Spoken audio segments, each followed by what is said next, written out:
My name is Mrs. Franklin and I teach the GCSE Design Technology, which is an AQA course.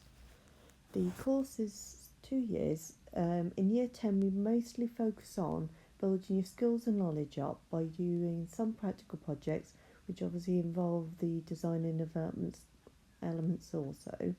We also have to build up the theoretical knowledge, which is going to be part of the year 11 exam. So we generally split it, so you have one lesson focusing on practical and one lesson focusing on theoretical in order to split the time well, and it also helps embed the knowledge. We have things like new and emerging technologies, energy, materials, devices, materials. So we do cover a wide range of topics, and like I said, as well as it involving the development and research of ideas and things like that. In year 11, the main focus of the practical lesson, or the that part of it, is the NEA, which is the non-exam assessment. This is, I'd describe it as like a long project that we tend to do in the lower years. So you have to go through like selecting a topic that's provided by AQA, then you ideally find a client, if not a target user, and you do all your research and then design and development modelling and then produce ideally the final prototype.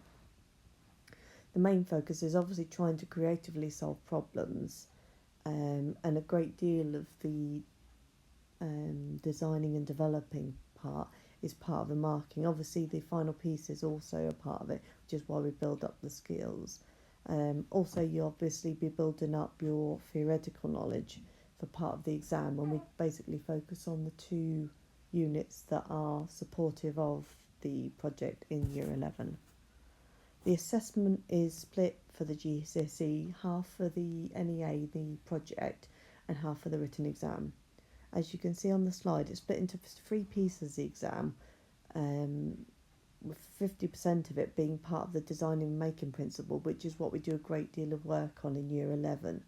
And obviously the first part has got a lot of multiple choices, so it does give you a good chance to get a good start with the marking there too. Yes.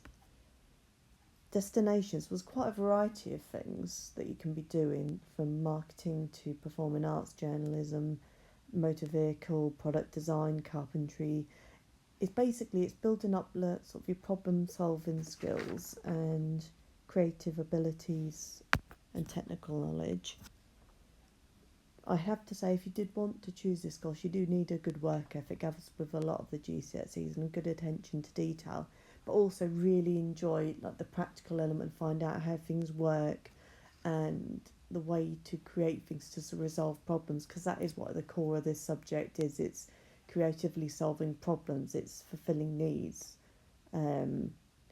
Obviously I've put on here that the practical is very important, and it's one of my favourite elements of the course, but the designing and the development art part is also a key part too. Obviously if you have any questions, don't hesitate to let us know. But yeah, if you really enjoy the subject, I'd say go for it, because we never know where things are going to take us. So